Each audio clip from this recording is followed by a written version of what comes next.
찾으셨습니까? 네.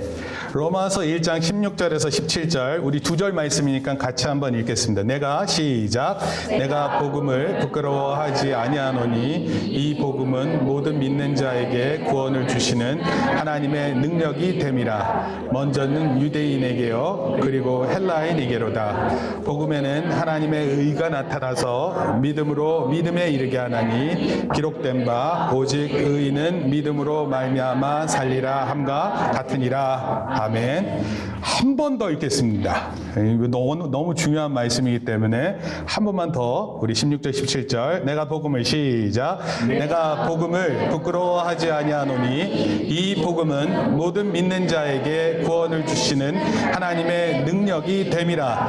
먼저는 유대인에게요, 그리고 헬라인에게로다. 복음에는 하나님의 의가 나타나서 믿음으로 믿음에 이르게 하나니 기록된 바 오직 의인은 믿음으로 말미암아 살리라 함과 같으니라. 아멘. 우리 한번 주변에 계시는 성도님들과 한번 인사하십니다. 어떻게 인사하시냐면, 복음을 부끄러워하지 않습니다. 시작. 복음을 부끄러워하지 않습니다. 복음을 부끄러워하지 않습니다. 복음을 부끄러워하지 않습니다. 복음이 뭐예요? 근데 복음.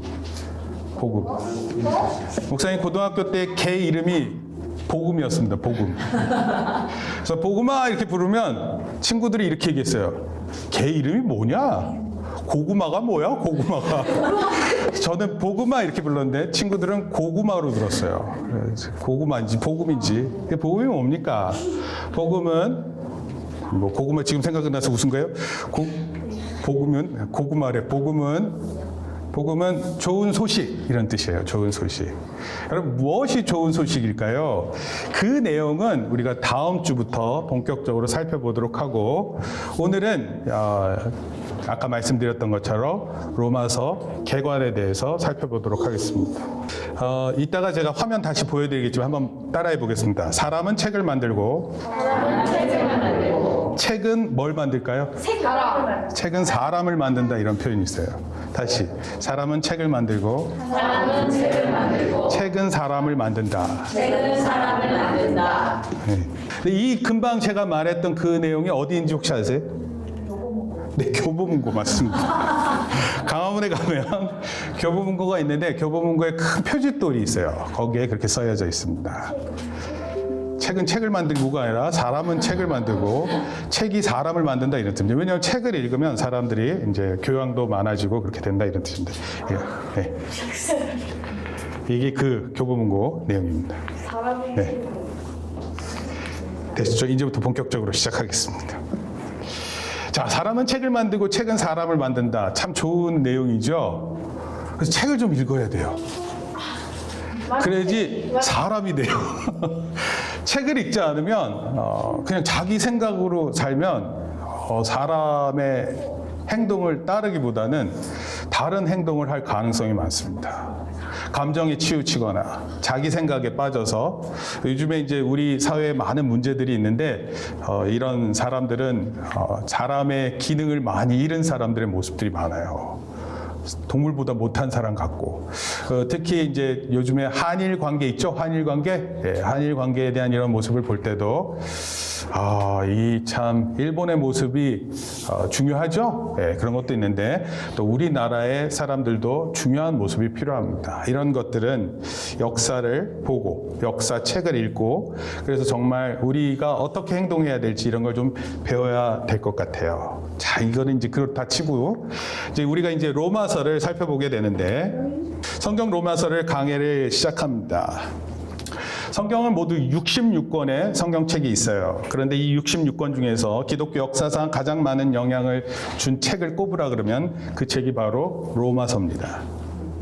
로마서는요, 사람들을 변화시켰고 이 변화된 사람들이 거듭 세상을 변화시켰어요. 아까 책은 사람을 만들고 사람이 책을 만들고 책이 사람을 만든다 이렇게 표현했잖아요. 근데 로마서는 그게 아니라 이 사람을 변화시켜서 이 사람들을 통해 세상을 변화시켰다. 놀랍죠? 오늘 대표적인 세 사람을 한번 소개하는데, 첫 번째는 독일의 수도승 마틴 루터, 그리고 두 번째는 종교개혁자 존 칼빈, 그다음 세 번째는 히포의 주교 어거스틴입니다. 로마서를 읽고 이 분들이 놀라운 일을 경험했습니다. 먼저 마틴 루터 한번 살펴보겠습니다. 마틴 루터는요, 아까 우리가 읽었었던 1장 17절 말씀 한번 읽어볼까요? 시작. 복음에는 하나님의 의가 나타나서 믿음으로 믿음에 이르게 하나니, 이렇게 표현했어요. 네. 복음에는 하나님의 의가 나타나서 믿음으로 믿음에 이르게 한다. 이제 자세한 내용은 제가 1장을 하면서 소개하도록 하겠습니다. 하나님께서 이제 이렇게 고백을 했어요. 마틴 루터가. 하나님께서 우리에게 은혜와 자비를 베푸셔서 믿음으로 말미암아 의롭다함을 받는 것이 그분의 의라는 것을 온전히 이해하게 되었다. 그러니까 마틴 루터가요, 그 전까지는 이렇게 못 생각하다가 하나님께서 베풀어 주신 은혜와 자비를 통해 믿음으로 의롭다하게 한다는 것이 하나님께서 만든 온전한 의라는 것을 그때 이해하기 시작했다, 이런 뜻입니다. 저도 개인적으로 이거 잘 이해 안 됐는데 정말 이거 알면 은혜가 됩니다. 그리고 마틴 루터는 새롭게 태어났고 천국에 이르는 열린 문을 통과했다 느꼈다. 전에는 하나님의 의라는 표현이 싫었지만 이제는 그것이 가장 소중하고 위안을 주는 말이라, 이렇게 표현했습니다. 그리고 마틴 루터는 그때 당시 로마 카톨릭이었는데 로마 카톨릭을 다른 말로 구교라고도 표현합니다. 로마 카톨릭을 반박하는 95개 조항을 썼어요. 그때 당시 종교에 이렇게 대항을 한 거예요.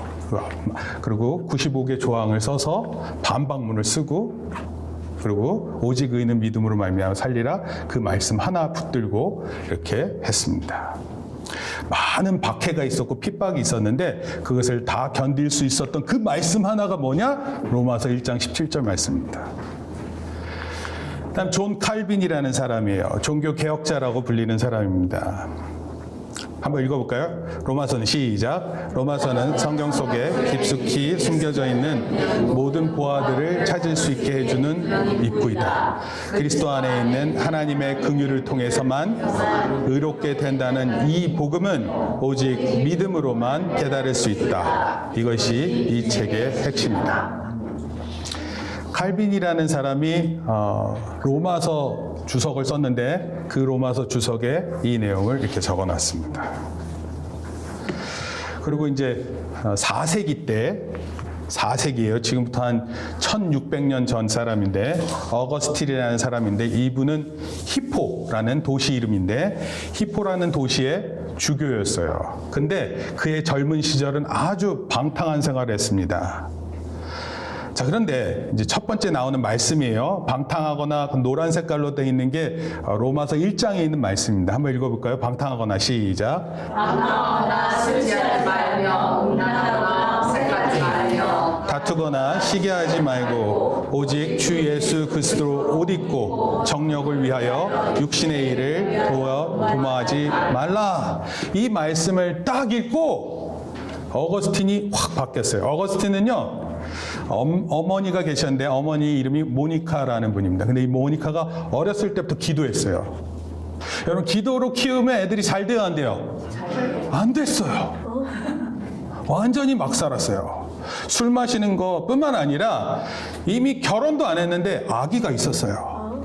그리고 마음대로 살기로 작정했습니다. 그러다가 한 주교의 설교를 들어요. 그리고 그 설교를 듣다가 마음이 혼란스러웠어요. 그래서 집에 와가지고 마음이 혼란스러운데 어떻게 할지를 모르잖아요. 근데 밖에서 아이들이 찬송을 부르고 있었어요. 근데 찬송이 어떤 거였냐면 이런 거였어요. 집어서 읽어라.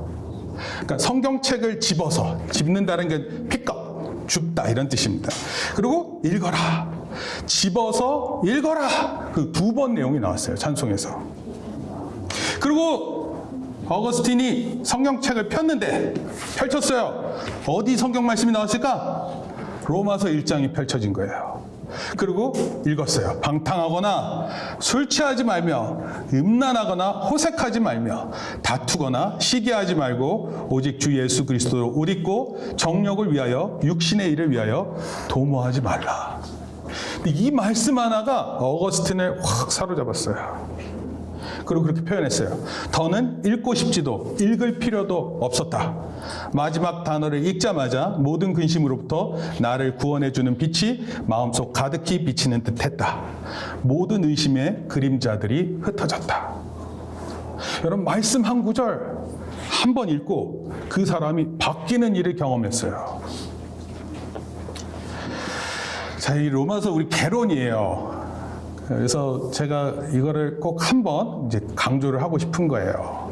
많은 사람들의 영향을 줬었던 이 하나님의 말씀, 이 로마서가 오늘 우리가 이거 설교를 제가 강의를 하고 그러면 이게 왜 읽겠습니까?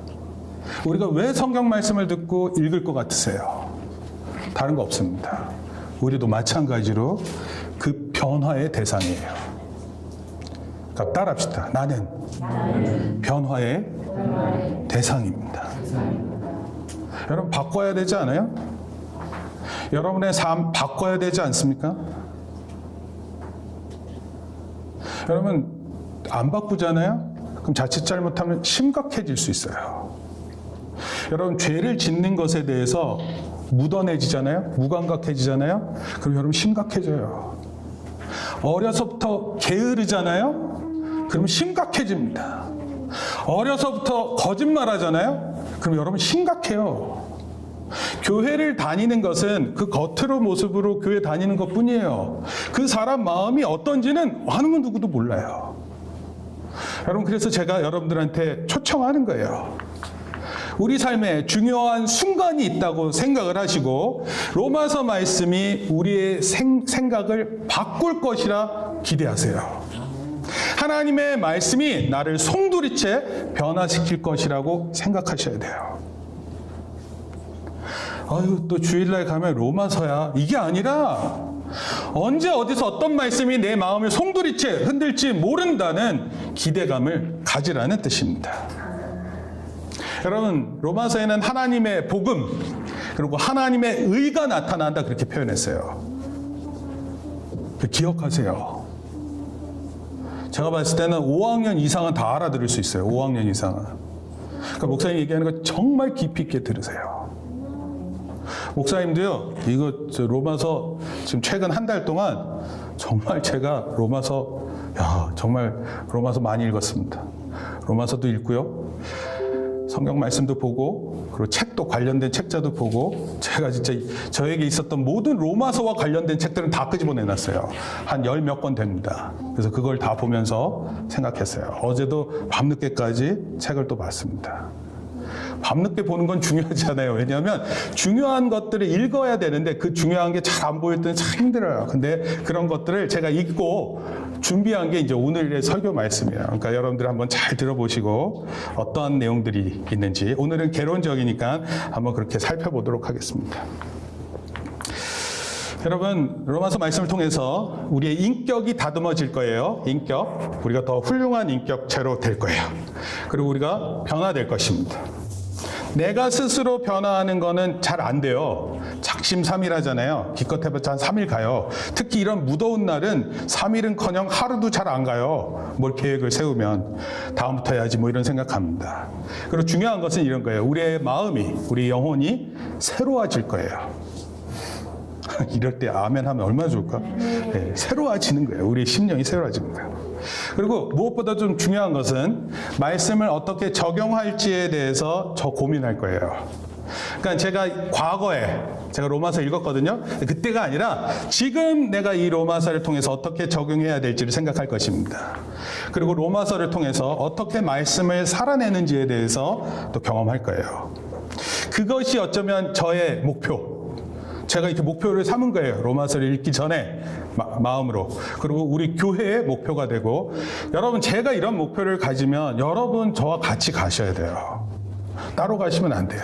그러니까 여러분들도 이것이 목표가 되셔야 됩니다. 우리 학생들은 학생 나름대로 목표. 네. 날씨가 춥죠? 네. 밖에 나갔다 올래요? 밖에 한 35도 한번 경험하고 오면 이 안이 얼마나 감사한 곳인지 알게 됩니다. 로마서의 개관으로 먼저 로마서의 저자인 사도 바울에 대해서 살펴볼 거고요. 그리고 로마서의 시대적 배경인 그레코 로만 시대에 대해서 살펴볼 거고, 그리고 편지를 받는 로마 기독교인들에 대해서 살펴보는 것으로 하겠습니다.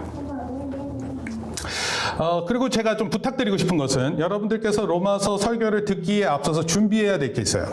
뭘 것 같으세요? 화면에 뭘 것 같니? 영어? 로마서 강의 설교를 하는데 목사님이 설교할 때 설교를 위해서 여러분들이 준비해야 될 건 뭘 것 같아요? 성경책 뭐? 갖고 오는 거? 그건 늘 갖고 왔잖아. 로마서 읽어야지. 로마서를 꼭 읽어와야 돼요. 그래서 이번 한 주간 로마서 전체를 다 읽으세요. 네. 얼굴 표정 상당히 어두워지네요. 2번 읽을까요? 네. 한 번 다 읽으시고 1장을 조금 여러 번 읽어보셨으면 좋겠어요. 뭐라고요? 로마서 1장을 다 열어보면. 예린이 숙제 뭐라고? 여기다 써줘야 돼? 숙제 이렇게 써줘야지 여러분들 알아요? 노트에 적어가야지 알겠니? 하면은? 나무야? 아니죠. 여러분들 알 수 있어요. 로마서 전체 읽고 1장 꼭 여러 번 읽어보고, 그리고 성경을 읽는데 주의사항이 있어요. 성경을 읽을 때 반드시 어떤 마음으로 읽냐면, 하나님 어떤 말씀이 저를 흔들지 그 말씀을 기대합니다. 기도하세요. 그리고 성령 하나님께서 제가 성경을 읽을 때 잘 모르면, 여러분 모르면 목사님이나 또 주변에 물어보셔도 되고, 자기가 또 인터넷 검색도 해보고 찾아볼 수도 있어요. 그런데 그것을 통해서 깨달으면 반드시 그 깨달음을 통해서 여러분들 삶이 변화될 것이라고 기대하세요. 그런 가운데 기도하고 성경 말씀을 읽으세요. 이게 무슨 성경 말씀 읽기 대회 열린 게 아니에요. 집에 가서 1장부터 끝까지 다 읽어야지, 이거 내가 제일 먼저 읽어야지, 이렇게 하는 게 아니라 충분히 차분히 읽으면서 하나님 말씀을 이렇게 마음속에 푹 적시기 바랍니다. 되셨죠? 이 사전에 준비하는 성도님들께서, 저도 말할 수 없이 책을 보고 성경을 읽고, 그리고 제 궁극적인 목적은 로마서 책 한번 써보려고 합니다. 저 나름대로의 책을 하나 쓰자, 이게 제 마음입니다. 자, 그러면 이제 본격적으로 생각해 보겠습니다. 로마서의 저자 바울에 대해서 살펴봅니다. 여러분 잘 알죠? 바울 어떤 인물인지 제가 이제 소개할 겁니다. 바울은요, 헬레니스틱 디아스포라 유대인이었어요. 헬레니스틱이라는 뜻은 무슨 뜻이냐면 당시 헬라 문명의 영향을 많이 받은 사람이란 이런 뜻이에요. 헬라 문명 아래서 교육을 받았다, 이런 뜻이에요. 헬라라는 것은 무슨 뜻이냐면, 헬레니즘이라는 뜻은 무슨 뜻이냐면 그리스 문명을 의미해요. 그래서 그 그리스 문명, 그러니까 지금 말로 얘기하면 지금 그리스 나라 말하는 거예요. 그때가 그 이제 소위 마케도니아의 알렉산더 대왕이라고 들어봤을 거예요. 이 알렉산더 대왕이 지중해 지역을 다 통일시켰어요. 통일시켜서 뭘 통일시켰냐면 언어를 통일시켰어요. 그리스어로 다 통일시켰어요. 그리고 문화 자체가 그리스화 되게 만들었어요. 얼마나 많은 영역이었냐면 영국의 남부 지역까지, 뭐 프랑스, 독일의 상단 부분은 아니고 독일 밑에 부분과 그다음에 스페인, 그다음에 이탈리아 전 지역, 그리고 중동 지역 있죠? 그 유프라테스 티그리스 강에 있는 문명의 지역, 거기 다 포함하고 이집트 포함하고 아프리카 북부 지역을 포함하는 소위 지중해를 둘러싼 모든 땅들이 통일이 됐어요. 문화적으로 통일이 됐고 언어적으로 통일이 됐어요. 엄청난 영향력을 가지고 있었던 사람입니다. 근데 사도 바울이 바로 이 영향력 아래 있었던 사람이에요. 디아스포라라는 뜻은 무슨 뜻이냐면, 잘 들으셔야 돼요. 모르면 안 돼요. 여러분, 하나님을 아는 사람이 이 내용이 무슨 뜻인지 모르면 안 돼요. 헬레니스틱 디아스포라라는 뜻은 무슨 뜻이냐면, 디아스포라가 흩어졌다, 이런 뜻이에요. disperse라는 단어가 있어요, 영어로. 그게 뭐냐면 흩어졌다, 이런 뜻입니다. 근데 그 단어의 원어가 디아스포라, 이런 뜻입니다. 디아스포라. 유대인이라는 뜻은 그야말로 이스라엘 사람, 이런 뜻이에요. 그러니까 사도 바울은요, 헬레니즘의 영향을 받고 교육을 받은, 팔레스타인에 살지 않고 다른 주변 국가에서 살고 있었던 유대인이다, 이렇게 생각하시면 됩니다. 마케도니아 알렉산더 대왕에 의해서 그 지역이 장악되어졌고 세계 전체 문화와 언어가 통일이 됐어요. 유대인들에는 두 부류가 있었어요. 자, 이제 약간 이제 이해를 하기 위해서 들어가셔야 됩니다. 왜냐하면 이걸 이해해야 로마서의 내용이 왜 이렇게 글을 표현하는지 알 수 있어요. 유대인들에게는 두 부류가 있었었는데, 한 사람은 팔레스타인에 살고 있는 유대인들. 이 사람을 제가 이따가 이렇게 부를 거예요. 히브리파 유대인. 이렇게 얘기할 거예요. 히브리파 유대인. 따라합시다. 히브리파 유대인. 이 사람들은 팔레스타인, 이스라엘 땅에 살고 있었던 사람이에요. 그리고 두 번째가 어떤 사람이냐면 팔레스타인 밖에 살던 사람들이에요. 이 사람을 아까 얘기했던 것처럼 디아스포라 이렇게 표현했는데, 흩어진 또는 디아스포라, 이런 유대인들 두 그룹을 있어요. 사도 바울은 어디에 속한다고요? 흩어진 사람. 네, 두 번째 디아스포라 유대인입니다. 헬레니스틱 디아스포라 유대인. 근데요, 한번 물어볼게요. 그러나 이 유대인 그룹은 헬레니즘의 영향을 받았을까요? 안 받았을까요? 다 받았어요.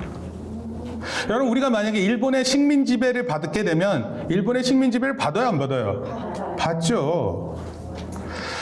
아무리 헬레니즘 국가에 있지 않다 하더라도 그 영향력 안에 있는, 꼭 일본에 있어야지 일본의 영향을 받는 게 아니라 한국 땅에 있어도 일본의 영향력을 받을 수 있었어요.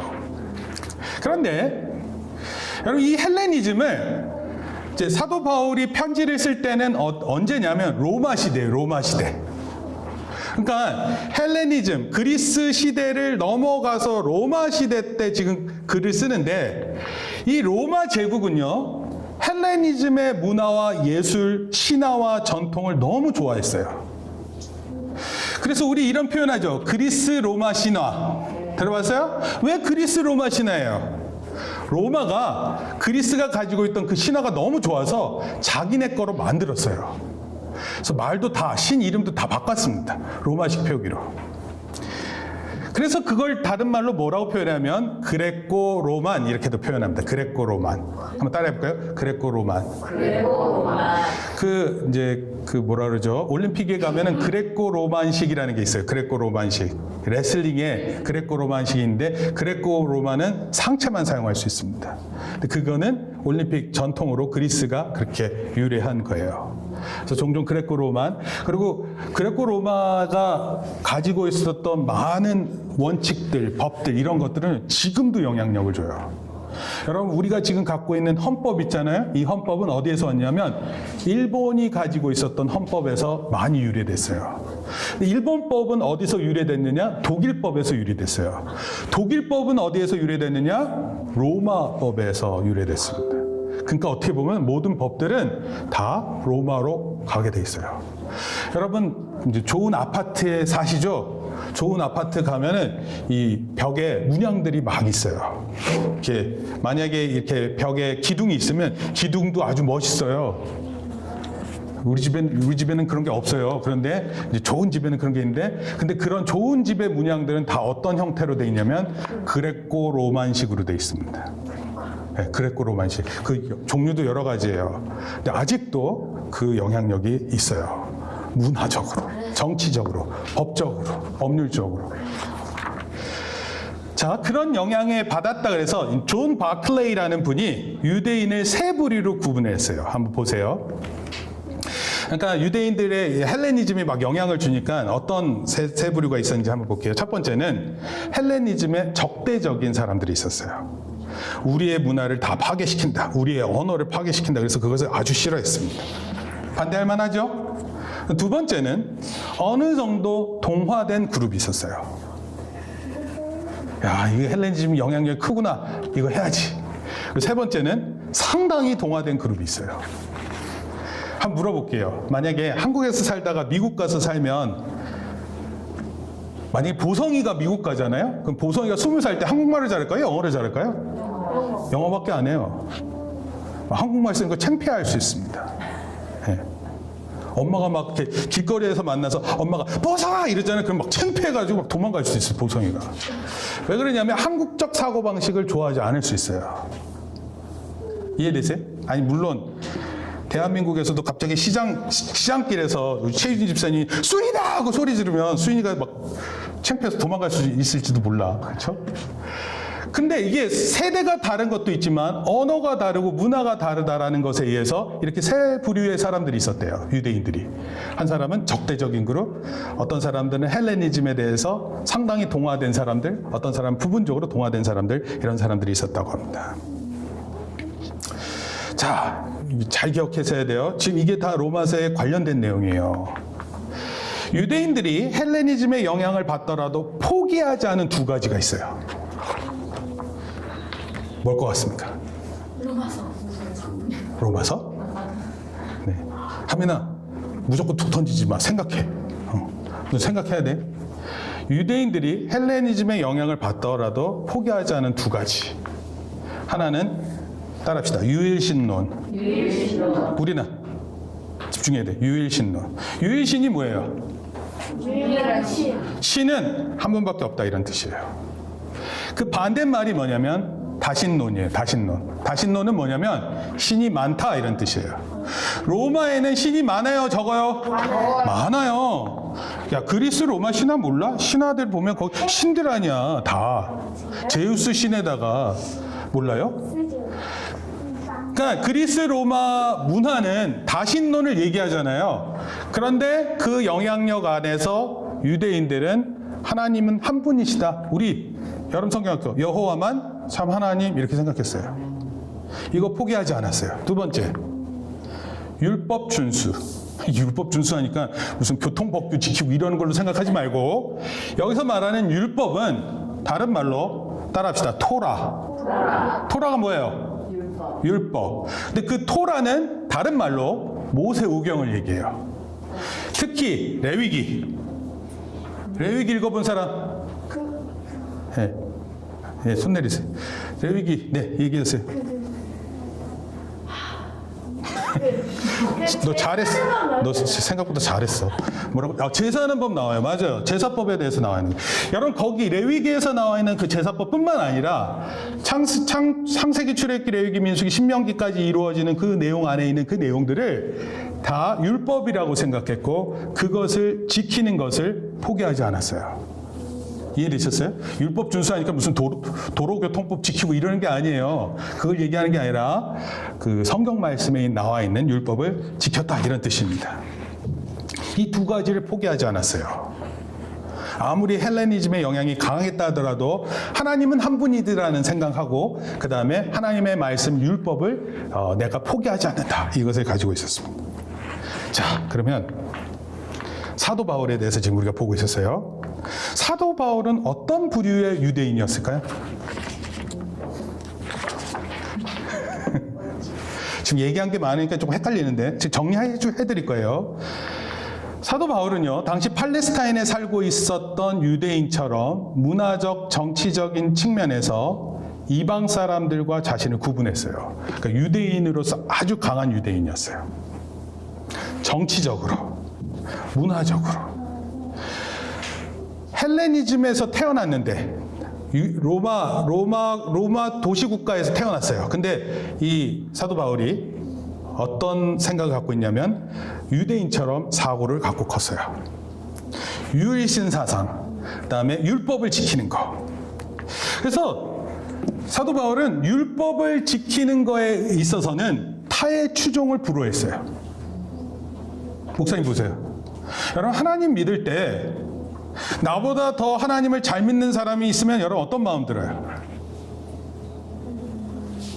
저렇게 믿으라고 해? 이렇게 해요? 여러분 그렇게 하면 안 돼. 여러분 하나님을 믿는데 잘 믿는 사람 있잖아? 그럼 하나님 저도 잘 믿고 싶어요. 이렇게 해야 돼요. 여러분 하나님 찬양 잘하는 사람 보잖아? 그럼 여러분 어떻게 해야 되냐면 하나님 저도 찬양 잘하고 싶어요. 여러분 봉사하는 사람 있잖아, 교회를 위해서. 그런 사람 보면 아유 지가 뭐라고 이렇게 하지 말고 하나님 저도 봉사 열심히 할 수 있게 해주세요. 만약에 여러분들 하나님을 섬기는 데 있어서 바른 마음을 갖지 않으면 정말 잘못될 수 있어요. 정말 조심해야 돼요. 근데 열심히 있어야 돼요. 하나님을 믿는 데 있어서 열심히 있어야 돼요. 성경 말씀 열심을 내서 읽어야 돼요. 여러분 기도해야 돼요. 어려서부터. 여러분 목사님이 중학교 때 목사님 아버지께서는 기도해 주셨어요. 새벽기도 갔다 오셔서 머리에다가 겨울 같은 때 새벽기도 갔다 오시면 손이 차가워요, 안 차가워요? 막 따뜻하게 자고 있는데 갑자기 차가운 손이 확 닿아가지고 주여 막 이렇게 기도하셔. 근데 그 기도 내용이 뭔지 아세요? 이 아들에게 좋은 배필감을 허락하여 주시옵소서, 이렇게 기도했어요, 중학교 때부터. 그래서 목사님이 얼마나 좋은 사모님을 만났어요.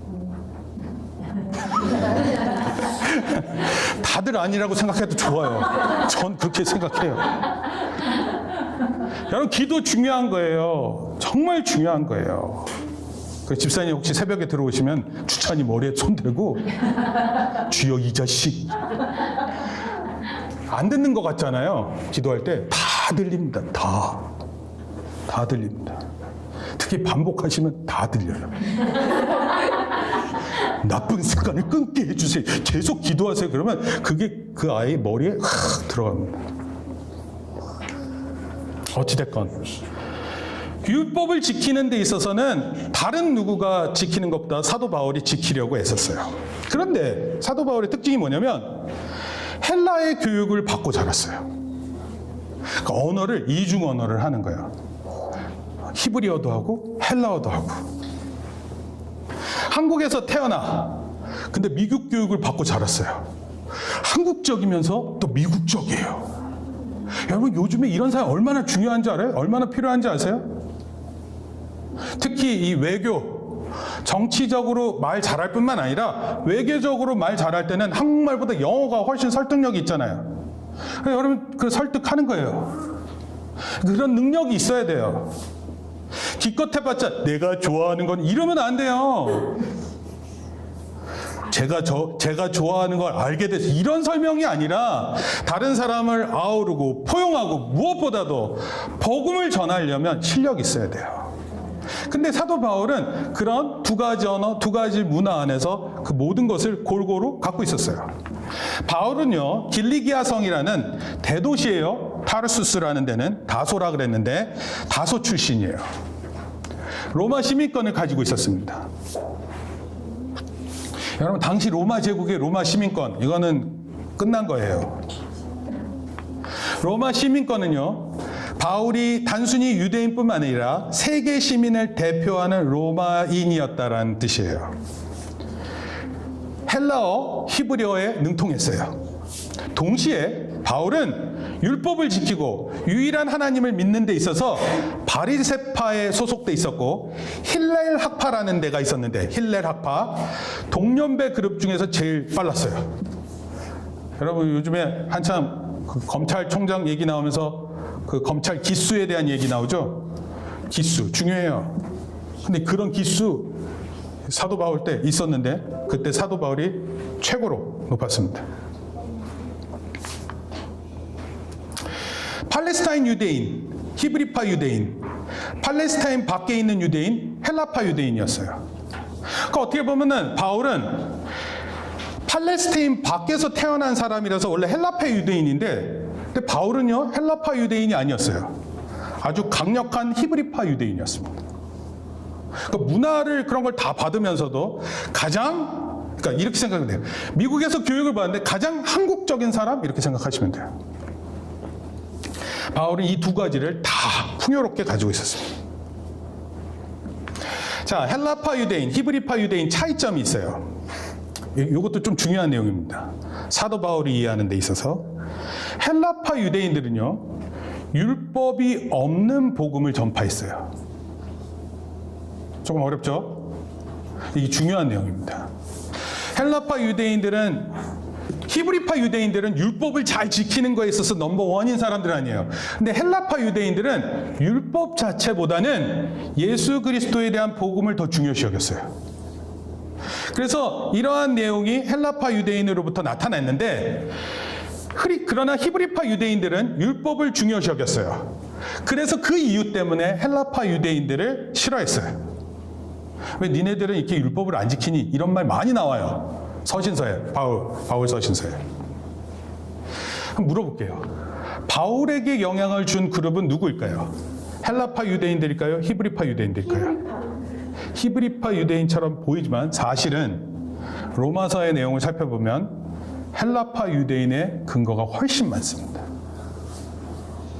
그러니까 이 두 가지 이렇게 좀 우리가 이해할 때 사도 바울을 조금 더 이해할 수 있습니다.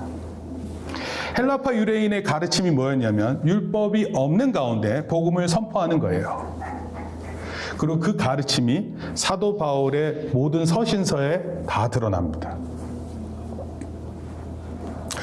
바울이 전한 복음은 율법으로부터 자유로워지는 거예요. 여러분, 율법을 지켜서 자유로워지는 게 아니라 율법이 가지고 있는 그것을 넘어서는 거예요. 왜냐하면 예수님께서 율법의 완성이셨거든요. 그리고 성령으로 말미암아 강제적으로가 아니라 자발적으로 순종하는 거예요. 여러분, 하나님 앞에 예배 드리러 올 때 보세요. 집중하세요. 하나님 앞에 예배를 드리러 올 때 여러분 스스로가 하나님 만나러 가야지 이렇게 오는 사람이 예배 드리는 것하고 나무야 교회 갈래? 오늘은 쉬고 싶어. 가자. 너 내 친구잖아. 그렇게 해서 와 있는 것하고 차이가 있을 것 같아요? 없을 것 같아요?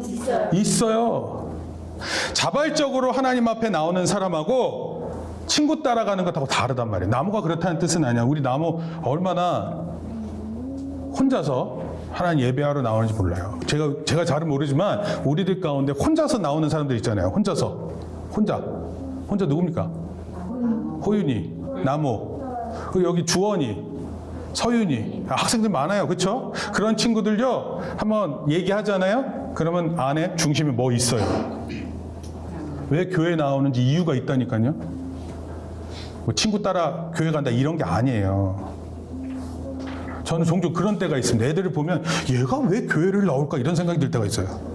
도대체 얘가 왜 나올까? 혼자서. 부모님이 교회에 나오니까 따라 나오는 사람들 손 들어봐요. 예. 아니, 빨리 손 들어, 빨리. 우리 그 친구들은 뭐라 그러지? 뭐가 없는 듯해요, 마음에. 가만히 보면 쟤 왜 나왔을까 이런 생각이 들 때가 있어요. 쟤 교회 엄마 아빠가 교회를 나오니까 나오는데 쟤 뭐 하고 있는 걸까?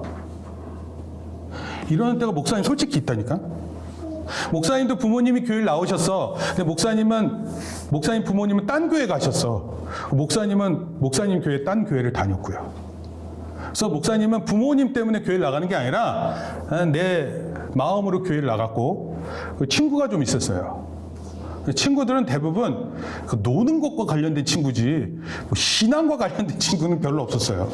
나중에 이제 그런 친구가 생기는데, 근데 그땐 그랬어요. 여러분 정말 자기 스스로 잘 생각해 봐야 돼요. 사도 바울이 강제적으로 나와서 예배 드리는 거 그거 좋아하지 않았어요. 율법적으로 주의를 지켜야 된다 그런 거 좋아하지 않았습니다. 성령의 감동으로 내가 하나님 앞에 나아가 찬양해야지, 함께 기도해야지, 이걸 더 좋아하는 마음으로 예배를 하려고 했었던 사람이에요. 그리고 그런 영향을 누구로부터 받냐면 헬라파 유대인으로부터 받습니다. 사도행전에 보면 스데반 집사가 순교 직전에 마지막으로 설교를 하는 내용이 있어요. 마지막으로 설교를 하는 것 또는 마지막으로 자기 변호하는 내용입니다. 근데 그때 무슨 내용을 얘기하냐면 성전을 비판합니다. 성전. 이런 거예요. 여러분, 성전을 만들면 그곳에 하나님이 계세요? 하나님 계시는 거죠. 근데 하나님이 거기만 계세요? 아니죠. 그래서 하나님께서 성전을 지으려고 하는 다윗 그리고 솔로몬에게 이 내용을 여러 번 얘기했어요. 너희들이 성전 만들어 놓고, 그러니까 마치 할머니 할아버지들 방 하나 만들어 놓고 할머니 거기 계세요, 할아버지 거기 계세요. 하나님을 이런 식으로 장소에 성전에 놔두고 지네들끼리 하고 싶은 거 다 하는 그런 거 하나님 아니라고 여러 번 얘기하셨어요. 그래서 스데반 집사가 그런 것들을 이렇게 통찰력을 가지고 마지막에 죽기 직전에 하나님의 말씀을 나타냈는데 그 내용이 뭐였냐면 성전을 비판한 거였어요. 근데 그 성전을 비판한 내용에 근거가 있었는데 그게 뭐냐면 예수님께서 자기를 가리켜서 성전이라고 말씀하셨어요. 그리고 눈에 보이는 성전은, 눈에 보이는 그럴듯한 성전이 있잖아요. 그 성전은 그게 다가 아니다라는 것을 스데반 집사가 간파했어요. AD 70년에 예루살렘 성전이 무너집니다. 헤롯 성전이 무너져요. 헤롯 성전. 영원할 것 같았어요. 근데 그 성전이 무너집니다. 그 무너졌을 때 히브리파 유대인들 마음이 어땠을까요? 아니 하나님 살아계시는데 어떻게 하나님의 성전이 무너질까 고민했겠죠. 고민하지 않아요? 이 사람들에게 그게 전부였는데 율법, 성전.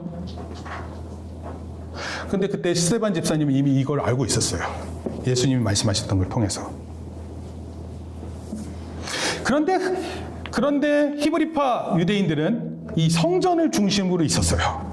성전과 관련된 모든 율법을 지키는 것에 목숨을 걸었던 사람들이에요. 이해되세요? 이게 이렇게 서로 구분되어져 가고 있었던 거예요. 히브리파 유대인, 헬라파 유대인. 바로 이런 이유 때문에 히브리파 유대인들은 헬라파 유대인들을 핍박했어요. 율법을 지키지 않는다. 너희들은 율법에 강조점이 없다. 이런 차이로. 근데 놀랍게도 헬라파 유대인들의 가르침이 바울의 가르침이 형성되는데 기초가 돼요. 바울은 당시에 헬라파 유대인을 핍박하기 위해서 어디까지 올라가냐면 다메섹이라는 곳까지 올라가요. 다마스커스. 근데 그곳에서 누굴 만나냐면 예수님을 만나요. 사도 바울이 다메섹으로 올라가던 중에, 이게 사도행전에 나와요. 그리고 예수님을 만난 이후에 바울은 그의 인생이 완전히 바뀌어요.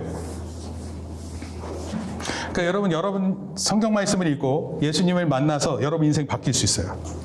그리고 사도 바울이 이렇게 고백했어요. 한번 읽어볼게요. 성경 말씀. 갈라디아서 1장 11절에서 12절 말씀입니다. 형제들아, 시작. 형제들아, 내가 너희에게 알려하노니 내가 전한 복음은 사람의 뜻을 따라 된 것이 아니니라. 이는 내가 하나님께서 받은 것도 아니요 배운 것도 아니요 오직 예수 그리스도의 계시로 말미암은 것이다. 예수 그리스도의 계시라는 건 예수님께서 자기 앞에 나타나셔가지고 너가 나를 핍박하는 내가 바로 예수다 이렇게 얘기를 했어요.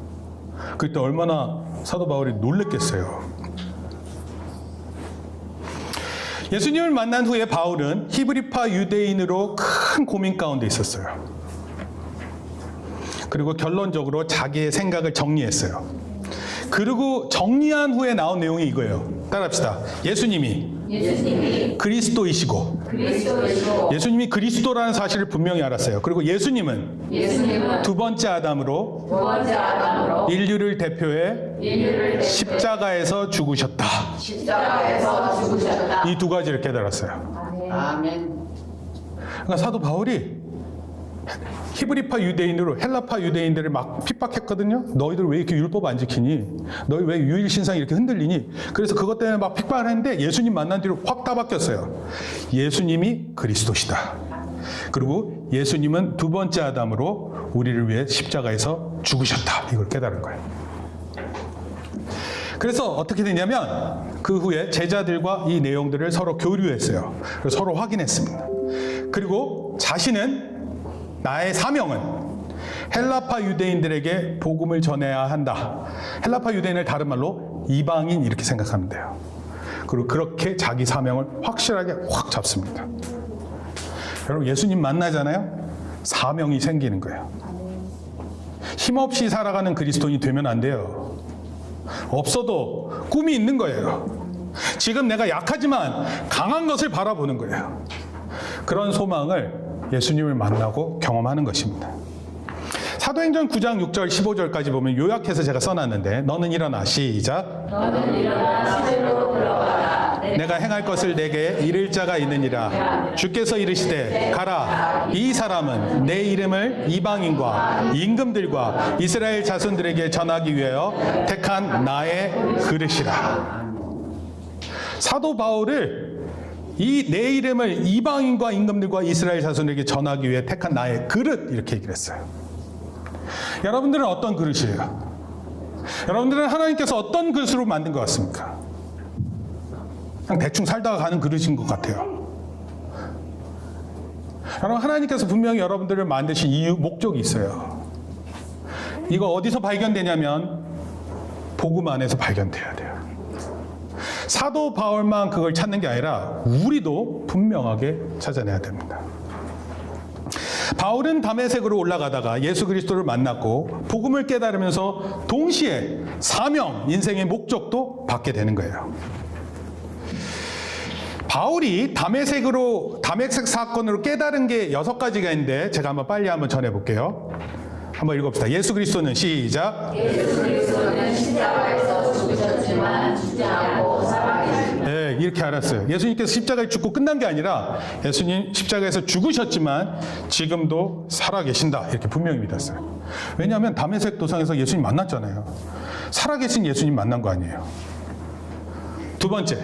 자, 두 번째 한번 볼게요. 첫 번째는 예수님 살아계신. 두 번째 시작. 부활하신 예수님 하나님께서 이르셨고 이를 통해 예수님을 높이셨다. 부활하신 후 예수님, 이 부활하신 분이 누가 부활을 하게 하셨냐면 하나님께서 그렇게 하셨고, 이 하나님께서 예수님을 아주 높게 하셨다. 세 번째 시작. 율법에 대한 열심으로 교회를 핍박하고 폭력을 행사하는 것은 심각하게 잘못된 것입니다. 여러분, 열심 있다고 해서 다른 사람을 막 폭력을 행사하고 그러면 돼야 안 돼요. 근데 그렇게 했거든요. 근데 사도 바울이 이건 틀렸구나 알게 됐습니다. 그 전에는 알지 못했는데 깨닫고 알았어요. 네 번째 시작. 율법 성경 할례는 재해석해야 한다. 네, 할례 재해석해야 된다. 그 다음에 마지막 날에 시작. 마지막 날에 이방인 헬라파 유대인과 왕들이 하나님께 나와 구원받는 것은 하나님 계획의 일부이다. 하나님 계획 안에 이방인들 구원받는 게 있다. 이거를 알았어요. 그다음에 여섯 번째 마지막이에요. 시작. 하나님은 바울을 부르시고 특별히 이방인들을 위해 사명을 주신 것을 깨닫는다. 이게 이사야 말씀에 이 내용이 있어요. 49장 5절에서 6절인데 주의 종으로 시작. 주의 종으로 고택에서 나를 만드신 분이며 내가 또 너를 이방의 빛으로 삼아 나의 구원을 베풀어서 땅끝까지 이르게. 이 이사야 말씀이에요. 이사야 말씀. 이 구약 시대 말씀입니다. 이방인들에게 구원의 빛을 주신다 그랬어요. 땅끝까지 이방인에게 주어지는 빛이 전해진다 이런 뜻입니다. 같은 언어 하는 사람이 아니라 다른 언어 쓰는 사람한테 찾아가는 거예요. 목사님이 신학교에서 친구를 만났는데 친구가 위클리프라는 성경 번역하는 거예요. 그리고 아주 이렇게 뭐라 그러지 소수민족 있잖아요. 언어가 있는데 그 언어가 글자가 없어요. 근데 그런 사람들한테 가서 복음 전하겠다는 거예요. 똑똑한 친구입니다. 똑똑하니까 얼마든지 쉽게 돈 벌 수 있을 거 아니에요. 실력 가지고. 근데 그곳에 가서 성경 번역하고 그 사람들 구원받게 하는 일을 하겠다고 가는 거예요. 멋있습니다. 멋있어요. 신학교에 가는데 멋있는 사람들이 있더라고요. 자, 로마서의 저자는 바울이에요. 로마서 앞에서 바울 자신이 이름과 직분을 소개해요. 이건 다음 주에 새길 거예요. 저자가 자신임을 소개합니다. 근데 심지어 고대 이단들도 로마서의 저자는 바울이라 그랬어요. 그러면 로마서의 저자는 누구예요? 바울 아니에요. 근데 바울이 저자가 아니라는 사람들이 있어요. 어떤 근거를 가지고 그런 얘기를 하는지 모르겠는데, 아니 고대 이단들도 로마서의 저자는 바울이라고 그랬는데 지금 와서 로마서 바울이 안 썼다고 얘기하면 도대체 무슨 일? 그리고 편지 앞부분에 보면 그 옛날 방식의 편지예요. 우리는 편지 쓰면 어디에 보내는 사람이 어디 나와요? 맨 밑에 나오죠. 김아민, 너 편지 안 쓰니? 김아민 올림 뭐 이렇게 할 거 아니야. 맨 위에 있어요. 근데 이때 당시 로마 시대 때 편지 쓰는 거는요, 먼저 편지 보내는 사람이 이렇게 탁 나와요. 그리고 편지 받는 사람이 그 다음에 나오고, 그 다음에 인사말이 나와요. 우리 이러잖아요. 제가 이제 만약에 김정희 권사님한테 편지 쓰면, 권사님 안녕하세요. 그동안 정말 뵙고 싶었는데 요즘 한국 날씨가 덥다죠. 이렇게 계절 인사하고 막 그럴 거 아니에요. 그리고 맨 밑에 정창경 목사 드립니다. 뭐 이렇게 쓸 거 아니에요. 근데 그렇지 않고, 이때 당시는 맨 먼저 편지를 보내는 사람을 쓰고 편지 받는 사람 쓰고 인사말을 썼습니다. 그래서 로마서 내용은 선명해요. 자, 편지를 받는 수신자는 로마에 있는 하나님의 사랑하는 사람들 이렇게 표현했어요. 근데 이게 약간 고민되는 표현입니다. 영어로는 to all in Rome who are loved by God 이렇게 표현했어요. 하나님이 사랑하시는 로마에 있는 모든 사람들 이렇게 표현했어요. 그러면 all이라는 표현을 보면 로마 모든 사람들 얘기하는 거예요? 하나님이 사랑하는 로마 사람들 하면 하나님께서 사랑하는 로마 사람들 어떻게 우리가 구분할까요? 네? 네. 집사님 가셔서 꼭 한번 여쭤보시기 바랍니다. 하나님, 도대체 로마서에 나오는 하나님 사랑하는 사람 누굽니까? 교회에 보낸 편지로 보이지 않아요. 교회에 보낸 거 아닌 것 같습니다. 그러나 로마에 있는 기독교인들한테 보내는 거고, 아직 사도 바울은 한 번도 만나본 적이 없어요. 여러분, 우리가 편지를 쓸 때 만나본 사람한테 쓰는 편지하고 만나지 않은 사람한테 쓰는 편지가 약간 다르죠. 근데 이 편지는 오히려 사도 바울이 한 번도 만나보지 못했던 그리스도인들이에요. 그래서 사도 바울이 무슨 내용을 많이 쓰냐면 로마에 가고 싶습니다 이런 편지를 많이 써요. 내용이. 그리고 인사말 중에는 이런 표현이 있어요. 두 가지 표현인데 한번 따라합시다. 은혜. 그다음 평화. 은혜라는 표현은 누구에게 해당되는 표현이냐면 헬라파 유대인들이에요. 헬레니즘의 영향을 받은 사람, 그때 당시 인사하면 뭐라고 인사했냐면, 뭐라고 인사해요? 은혜, 이렇게 표현했어요. 제가 거기 써놨어요. 카리스, 이렇게 돼 있어요. 카리스. 한번 인사합시다. 카리스. 그리고 히브리 유대인들은 뭐라고 표현했냐면, 샬롬, 이렇게 했어요. 샬롬이 아니라 샬롬. 지금 이스라엘도 샬롬이라고 이렇게 표현해요. 그러니까 어떻게 보면 이 두 가지 표현으로 인사를 하는 것으로 봐서 헬라파 유대인들, 히브리파 유대인들에게 다 인사로 전하는 겁니다. 로마서의 목적은요, 좀 여러 가지가 있는데 제가 빨리 가볼게요. 선교적 목적으로는 먼저 로마 제국의 중심지가 어디예요? 로마 제국의 중심지 로마. 그곳에 일종의 선교의 전진 기지를 세우는 거예요. 로마 당시 거기 있었던 노예만 60만 명이었어요. 노예만. 모든 문명에 로마가 알려져 있었어요. 따라서 많은 사람들이 로마로 여행을 오고 막 그랬을 거 아니에요. 그때 사람들이. 그러면 그곳에 교회가 있으면, 사도 바울이 그곳에 교회가 있게끔 해서 그곳에 교회 있으면 이 하나님의 복음이 다 전파되는 거 아니에요. 그거를 생각했을 거라는 거예요.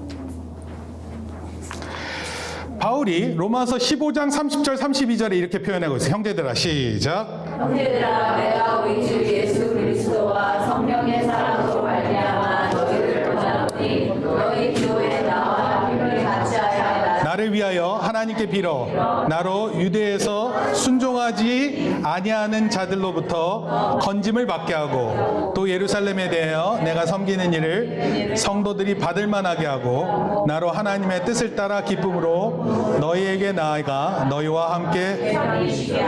사실 맨 밑에 문장이 제일 중요해요. 하나님 뜻을 따라 기쁨으로 너희가 누구예요? 로마 사람들. 지금 우리 로마서 하고 있어. 로마에 있는 사람들에게 내가 나아가고 너희와 함께 뭐 한다고요? 편히 쉬고 싶다. 네. 바울이 사도 바울이 좀 쉬고 싶었던 것 같아. 그런데 로마에 가서 로마의 성도들과 함께 즐거운 시간을 보내고 싶어하는 그런 마음이 있습니다. 찰스 스윈들이라는 목사님은 이것이 일종의 재정 지원을 부탁하려 했다, 이런 뜻입니다. 아까 보면은 유대인들로부터 건짐을 받고자 그랬거든요. 감옥에 있었거든요. 그 감옥에서 나오려면 좀 돈 좀 있어야 돼요. 그렇죠? 감옥에서 보석으로 풀려나가려면 돈 좀 있어야 되잖아요. 그 보석이라는 것도 로마 시대 때 있었던 거예요, 이미. 요즘에 있는 게 아니라 옛날부터 있었던 겁니다. 1장 15절에 그러므로 시작. 그러므로 나는 할 수 있는 대로 로마에 있는 너에게도 복음 전하기를 원하노라. 복음 전하기 위해서 내가 가야 되겠다, 이런 뜻이고, 동시에 내가 가려면 재정 비용이 좀 필요하다, 뭐 이런 것도 부탁하는 것으로 보입니다. 그리고 목회적 목적으로는, 아까는 선교적 목적이었고 두 번째 목회적 목적인데, 그리스도인의 신앙생활을 로마 기독교인들과 나누고 싶은 거예요. 여러분, 하나님 믿잖아요. 하나님 믿는 사람들은 서로 하나님을 어떻게 믿었는지에 대해 서로 교류하고 싶어요? 안 하고 싶어요? 하고 싶어요. 그러면서 어떻게 하나님께서 이 사람을 통해서 일하셨는지 그거 알고 싶습니다. 그런 교제를 나누고 싶은 거예요. 당시 역사적인 사건이 하나 있어요. 클라우디우스라는 황제가 있었는데 친령을 내렸어요. 법령입니다. 모든 유대인들은 로마를 떠나라 그랬어요. 그래서 유대인들이 다 떠났어요. 그럼 봐요. 히브리파 유대인들이 떠났다, 이런 뜻이에요. 그럼 누가 남았을까, 거기? 헬라파 유대인 또는 로마인으로서 예수님을 믿는 사람들이겠죠? 그럼 이 사람들끼리 모여 있으면 갈등이 있어요, 없어요? 원래 갈등이 있었죠. 히브리파하고 헬라파. 근데 이렇게 분리가 되면 그 갈등이 없어져요? 아니에요. 그 갈등이 더 심화된단 말이에요. 이해되세요? 하나님에 대한 이해가, 복음에 대한 이해가 갈등이 더 많아질 확률이 높아지는 거예요. 그래서 사도 바울이 그거를 해결하기 위해서 로마서 내용에 보면 막 나타나요. 어쨌든 그런 갈등들 해결하려고 하는 그런 모습이 있습니다. 제가 조금 설명하면 9장에서 11장에 보면 이스라엘의 지위에 대한 이야기가 있습니다. 이스라엘의 지위. 그리고 14장, 15장에 보면 약한 자들을 위한 음식 규정. 아까 규정이라는 건 뭐냐면 법률. 아까 모세 오경 기억나죠? 토라. 절기 규정. 이런 법률에 대한 것들을 언급해요. 그러니까 이 갈등을 더 심화시키려고 그런 게 아니라 그걸 어떻게 해서든지 좁히려고 합니다. 당시 유대 그리스도인들과 이방 그리스도인들 사이의 갈등을 어떻게 하면 조정해야 될지 그걸 회복하려고 목회적인 차원에서 그 일을 조정합니다. 우리도 성도들이 이렇게 다투는 일이 있으면 목사님 가서 다투지 말 것을 권유하잖아요. 집사가 그러면 권사가 할 거고, 권사가 싸우시면 장로님이 할 거고, 장로님 싸우시면 목사님 가서 말린단 말이에요. 애들도 종종 싸울 때 있어 가면은 4학년이 싸우면 5학년이 가서 말리고, 5학년이 싸우면 6학년이 가서 말리고 뭐 이러는 거예요. 교회 안에 일종의 화합을 도모하는 그런 것을 의미합니다.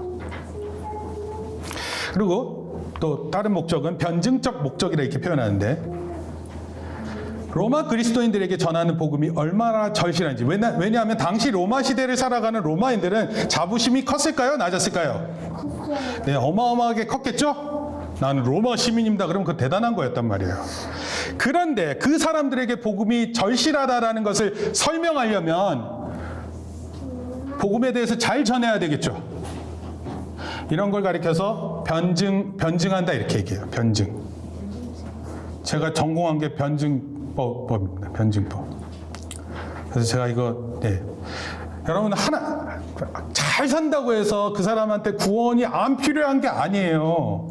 가만히 살펴보면 그 사람이야말로 정말 하나님 구원을 받아야 될 영혼으로 보입니다. 그리고 구약 종교와의 연속성이 어떤지. 연속성이라는 건 뭐냐면, 여러분 헬라파 유대인들이라 그래서 구약 성경을 없애는 게 아니에요. 그렇죠? 율법에 대해서 재해석을 하지만 율법에 대해서 알고 있으면 풍성해지는 거예요. 근데 그러한 것들에 대해서 사도 바울이 전합니다.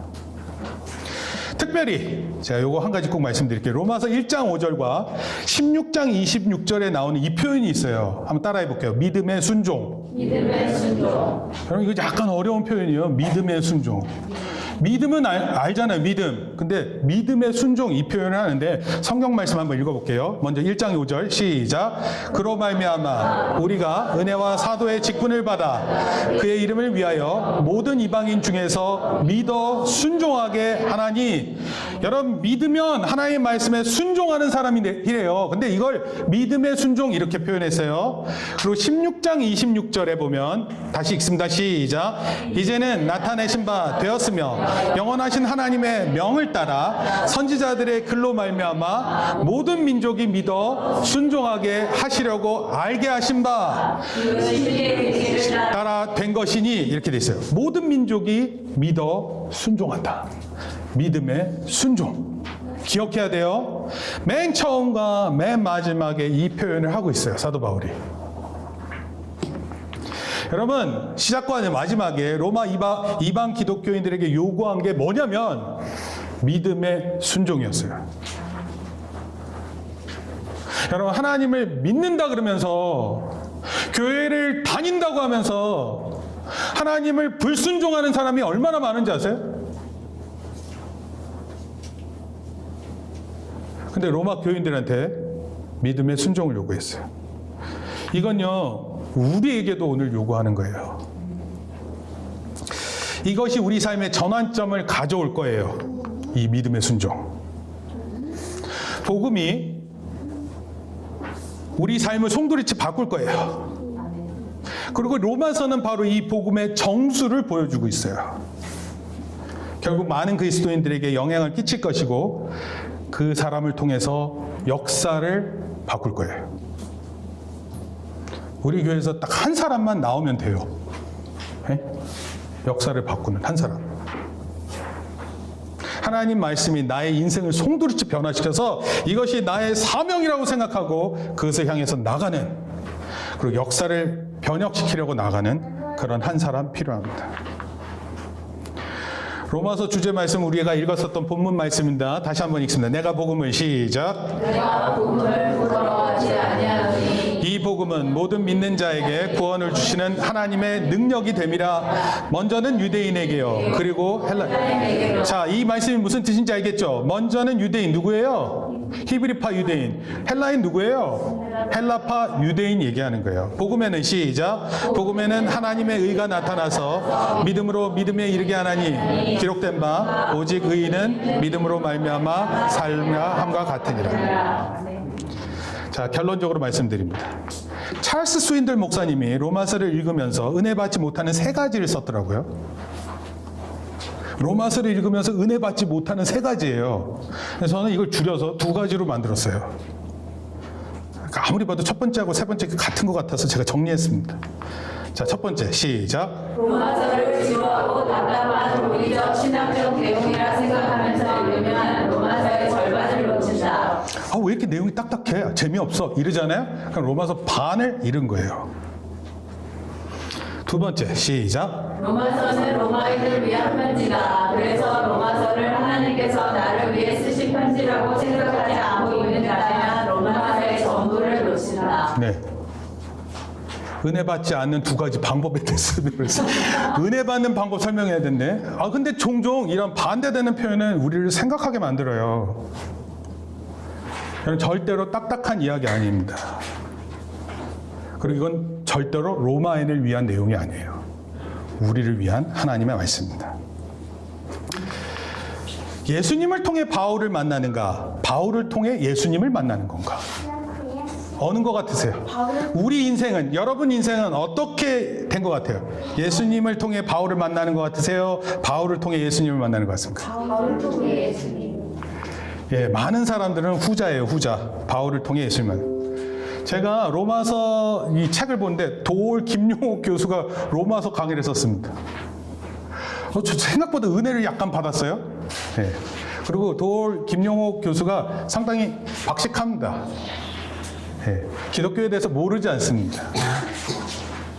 근데 예, 상당히 은혜도 받은 모습이 이렇게 나타나요. 특히 이 우리나라 최근에 벌어진 한국사에 있었던 여러 가지 사건들을 통해서 그래서 제가 읽으면서 약간 여러 가지 생각을 했습니다. 여러분, 바울을 통해서 예수님을 더 알게 돼요. 그 내용이 뭐냐면 이런 거예요. 좌절된 사람들에게 복음이 희망이 될 것입니다.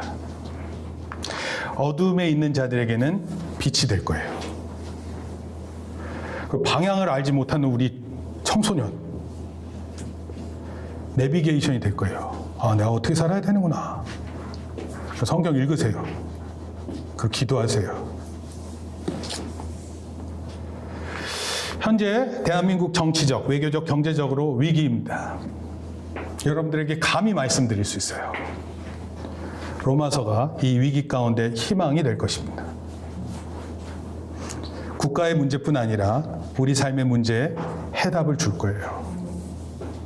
이런 기대감, 이런 희망, 이런 빛 바라볼 수 있는 저와 여러분들 되기를 바랍니다. 마지막으로 제 성경 말씀 하나 꼭 전하고 싶어요. 같이 읽겠습니다. 시작. 풀은 마르고 꽃은 시드나 우리 하나님의 말씀은 영원히 서리라. 우리 주변의 것들은 다 뭐예요? 풀이에요, 풀. 뿌리 잘리면 바로 말라버리는 아무것도 아닌 거예요. 근데 하나님의 말씀은 영원하다. 이 말씀을 꼭 기억하고 로마서를 읽는 한 주간 되시기를 예수님의 이름으로 축원합니다. 같이 기도하겠습니다. 하나님, 오늘부터 말씀을, 로마서 말씀을 통해 하나님의 은혜를 사모하며 나아갑니다. 우리에게 주어진 복음의 위대함을 알게 하시고 또 우리 삶에 주어진 선명한 목표가 제시되게 우리를 붙들어 주시옵소서. 많은 사람들이 로마서를 읽고 인생이 송두리째 바뀌었습니다. 우리도 말씀을 대하는 가운데 무슨 변화가 있을까? 그렇게 하는 것이 아니라 우리를 송두리째 바꾸실 하나님의 복음을 다시 한번 배우게 하시고 이 말씀 통해 우리의 삶은 구석구석이 변화되고 또 영향력 있는 하나님의 사람들 다 되게 붙들어 주시옵소서. 하나님 당당하게 드러내게 우리를 사용하여 주시옵소서. 우리의 꿈과 소망 가운데 함께하여 주셔서 하나님을 높여드리는 놀라운 주의 성도들 되게 붙들어 주시옵소서. 이제는 우리 주 예수 그리스도의 은혜와 하나님 아버지의 크신 사랑과 성령님의 감화 감동 교통하심이 이제 로마서의 말씀 속에 들어져 있는 하나님의 위대한 복음, 이것을 발견해 우리 삶의 목적이 다 송두리째 바뀌고 이를 통해 하나님을 영원토록 즐거워하고 하나님께 영광 돌리기로 다짐하고 돌아가는 성도들 머리 위에 또 우리 사랑하는 자녀들 머리 위에 이제로부터 영원토록 함께 있을지어다. 아멘. 박수로 하나님께 영광 돌립니다.